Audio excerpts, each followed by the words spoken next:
നമസ്കാരം. അമേരിക്കൻ എഴുത്തുകാരൻ, പത്രപ്രവർത്തകനും ജേർണലിസ്റ്റുമായ മിച്ച് album.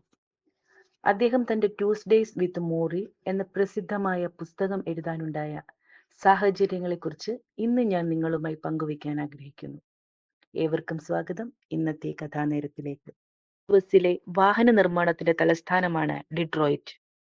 മാധ്യമപ്രവർത്തകനും എഴുത്തുകാരനുമായ മിച്ച് album Detroit സ്വദേശിയാണ്.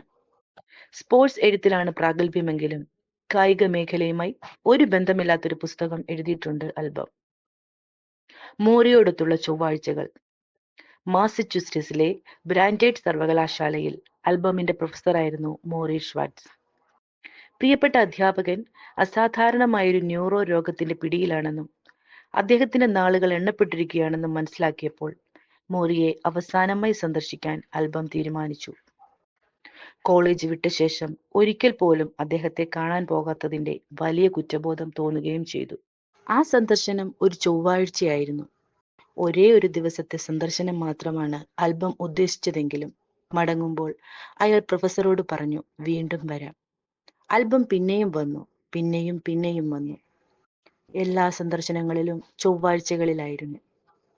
തുടർച്ചയായ ചൊവ്വാഴ്ചകളിൽ മാസങ്ങളോളം നീണ്ടു ആ ചൊവ്വാഴ്ച സന്ദർശനങ്ങൾ. മിച്ച് ആൽബം എഴുതുന്നു, എന്റെ പഴയ പ്രൊഫസറുടെ അവസാന ക്ലാസ് അദ്ദേഹത്തിന് വീട്ടിൽ തന്നെയായിരുന്നു. എല്ലാ ചൊവ്വാഴ്ചയുമായിരുന്നു ക്ലാസ്. പ്രഭാത ഭക്ഷണത്തിന് ശേഷം ക്ലാസ് തുടങ്ങുന്നു. ഒരേ ഒരു വിഷയമേ അവിടെ പഠിപ്പിച്ചിട്ടുള്ളൂ, ജീവിതം. അനുഭവങ്ങളായിരുന്നു പാഠങ്ങൾ. ഇടയ്ക്ക് പ്രൊഫസർ ചോദ്യങ്ങൾ ചോദിക്കും, എനിക്കും ചോദ്യങ്ങൾ ചോദിക്കാം. ചോദ്യങ്ങൾക്കും ഉത്തരങ്ങൾക്കും മാർക്കോ ഗ്രേഡോ ഇല്ല. ശിഷ്യന്റെ റോളിൽ ഇടയ്ക്കിടെ ചില ജോലികൾ ചെയ്യാനും ഉണ്ടായിരുന്നു എനിക്ക്. പ്രൊഫസറുടെ തലയണ അല്പം ഒന്ന് ഉയർത്തി വെക്കുക, അദ്ദേഹത്തിന്റെ തല ഇങ്ങോട്ടോ അങ്ങോട്ടോ തെല്ലൊന്ന് ചെരിച്ചു വെക്കുക, മൂക്കിൽ നിന്ന് തെന്നിമാറിയ കണ്ണട നേരെ വെക്കുക എന്നിങ്ങനെ പുസ്തകമില്ലാത്ത ആ ക്ലാസ്സിൽ ഞാൻ ഒരുപാട് പാഠങ്ങൾ പഠിച്ചു. സ്നേഹം, ജോലി, കുടുംബം, സമൂഹം, വാർദ്ധക്യത്തിലേക്കുള്ള യാത്ര, ക്ഷമ, ഏറ്റവും ഒടുവിൽ മരണത്തെപ്പറ്റിയും. എല്ലാ ചൊവ്വാഴ്ചയും പ്രിയ പ്രൊഫസറുടെ നെറ്റിയിൽ ഉമ്മ വെച്ചാണ് ഞാൻ യാത്ര പറയുക. ഒരേ ഒരു വിദ്യാർത്ഥി മാത്രമുള്ള ആ ക്ലാസ്സിൽ ഞാൻ പഠിച്ച ജീവിത പാഠങ്ങൾ മറ്റൊരിടത്തു നിന്നും കിട്ടാത്തതാണ്. ജീവിതത്തിന്റെ വലിയ പാഠങ്ങൾ പഠിക്കാൻ ക്ലാസ് മുറികൾ തന്നെ വേണമെന്ന് ഇല്ല എന്ന് പഠിപ്പിക്കുകയായിരുന്നു ഈ പുസ്തകം.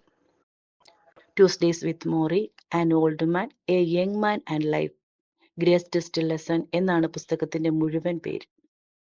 1997 പ്രസിദ്ധീകരിച്ച ഈ പുസ്തകം വർഷങ്ങളോളം ന്യൂയോർക്ക് ടൈംസ് ബെസ്റ്റ് സെല്ലർ പട്ടികയിലുണ്ടായിരുന്നു. നല്ലൊരു പിയാനോ വായനക്കാരൻ കൂടിയാണ് മിച്ച് ആൽബം. യഥാർത്ഥ ജീവിതത്തിൽ നിന്ന് സംഗീതം കണ്ടെത്താൻ കൂടി അദ്ദേഹത്തിന് സവിശേഷ കഴിവുണ്ട് എന്നതിന് ഈ പുസ്തകത്തെക്കാൾ വലിയൊരു സാക്ഷ്യം വേണ്ട. ഇന്നത്തെ കഥാനേരത്തിന്റെ വിശേഷങ്ങൾ ഏവർക്കും പ്രയോജനമായി എന്ന് വിശ്വസിക്കുന്നു. സ്നേഹത്തോടെ വിട പറയട്ടെ, നിങ്ങളുടെ സ്വന്തം സന്ധ്യ.